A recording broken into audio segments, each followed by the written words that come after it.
গরুর মাংস তো অনেকভাবে রান্না করে খেয়েছেন।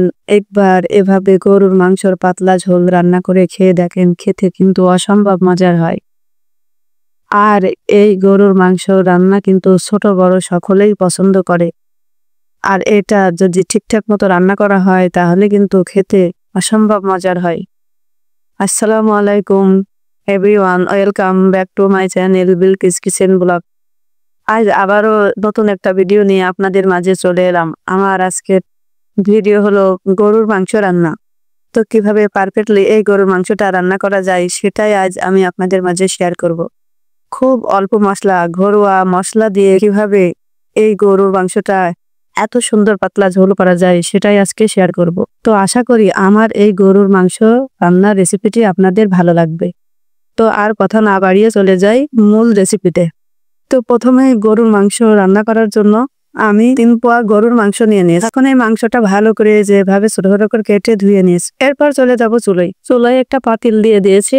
পাতিলটা একটু গরম হলে এখানে পরিমাণ মতো তেল দিয়ে দেবো। তেলটা আমি খুব বেশি দেব না, এই যে পরিমাণ মতো তেল দিয়ে দিয়েছি।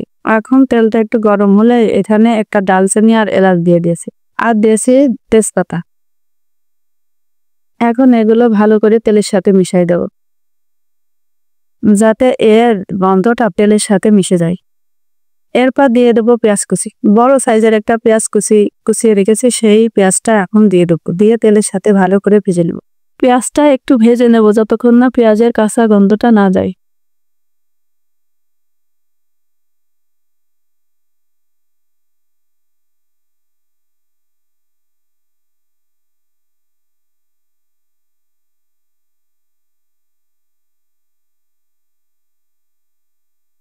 এরপর দেবো 1 চামচ আদা বাটা, 1 চামচ রসুন বাটা।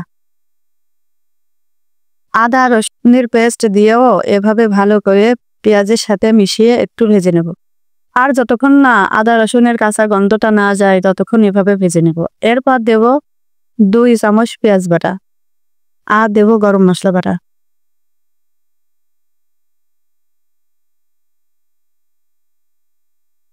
পেঁয়াজ গরম মশলাও এভাবে ভালো করে ভেজে নেব। যতক্ষণ না মশলা থেকে কাঁচা গন্ধটা না যায় ততক্ষণ এভাবে ভেজে নিতে হবে।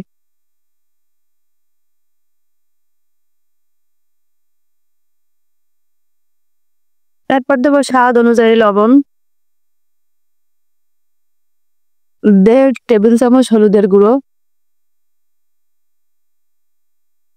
1.5 টেবিল চামচ মরিচের গুঁড়ো, 1 চামচ ধনিয়ার গুঁড়ো, 1 টেবিল চামচ জিরার গুঁড়ো, আর দেবো অল্প একটু পানি। পানি দিয়ে মশলাগুলো ভালো করে কষিয়ে নিতে হবে। যদি কোনো রকম মশলায় গন্ধ থেকে থাকে তাহলে কিন্তু পানি দিয়ে কষানোর পরে আর মোটেও মশলায় গন্ধ থাকবে না। তো এভাবে ভালো করে এই মশলাটা কষিয়ে নিতে হবে। যতক্ষণ না তেল ছেড়ে দেয় ততক্ষণ এভাবে ভালো করে কষিয়ে নিতে হবে।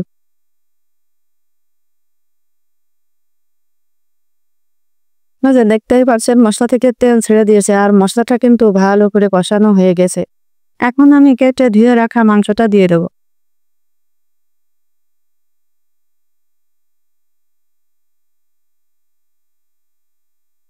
মাংসটা দিয়ে এই মশলার সাথে ভালো করে মিক্স করে নেব। এভাবে ভালো করে মিক্সড করতে হবে।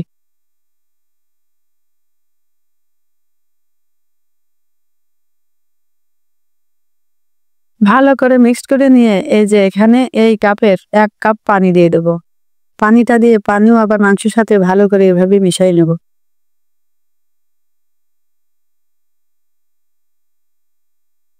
দিয়ে এই মাংসটা কষিয়ে নেব। আর এই মাংস কষানোর সময় কিন্তু খুব বেশি পানি দেওয়ার দরকার নেই, কারণ গরুর মাংস থেকে এমনিই পানি ছেড়ে দেবে। এই জন্য অল্প পানি দিয়ে এই মাংসটা কষিয়ে নিতে হবে। এরপর ঢাকনা দিয়ে ঢেকে এভাবে 20 মিনিট কুক করে নেব। অবশ্যই 20 মিনিটে আমি নাড়াচাড়া করে দেবো কয়েকবার। এরপর 20 মিনিট পর এই যে দেখেন মাংসটা প্রায় কষানো হয়ে গেছে। দেখেন মাংস থেকে তেল ছেড়ে দিয়েছে আর মাংসটা কষানো হয়ে গেছে। এখন এই পর্যায়ে এসে আলু দিয়ে দেবো। আমি আগে থেকেই কিছু আলু কেটে এভাবে ধুয়ে রেখে দিয়েছি, এখন সে আলুগুলো দিয়ে দেবো। আলুগুলা দিয়ে এভাবে মাংসের সাথে ভালো করে মিক্স করে নেব।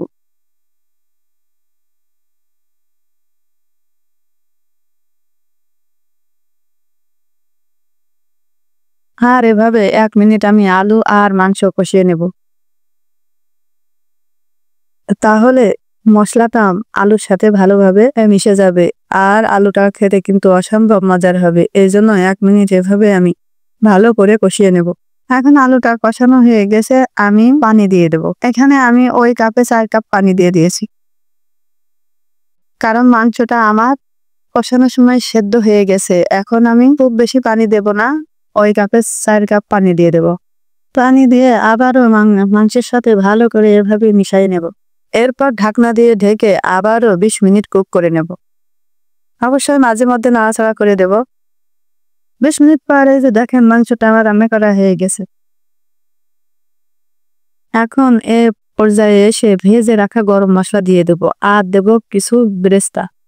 পেঁয়াজের বেরেস্তাটা বানানো আপনাদের দেখা নিয়ে এটা স্কিপ করে দিয়েছি, কারণ ভিডিওটা অনেক লং হয়ে যাবে, এই জন্য পেঁয়াজের বেরেস্তাটা বানানো দেখায়নি।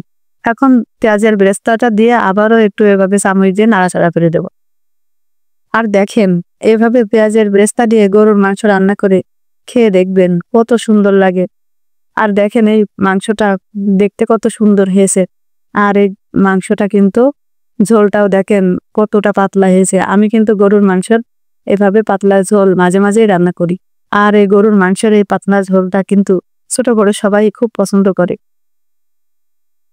তো আশা করছি আমার এই গরুর মাংস পাতলা ঝোল রান্নার রেসিপিটি আপনাদের খুব ভালো লেগেছে। আর যদি ভালো লাগে তাহলে লাইক কমেন্ট দিয়ে আমার চ্যানেলের পাশেই থাকতে পারেন। তো আজকের মতো এখানে শেষ করছি। আল্লাহ হাফেজ।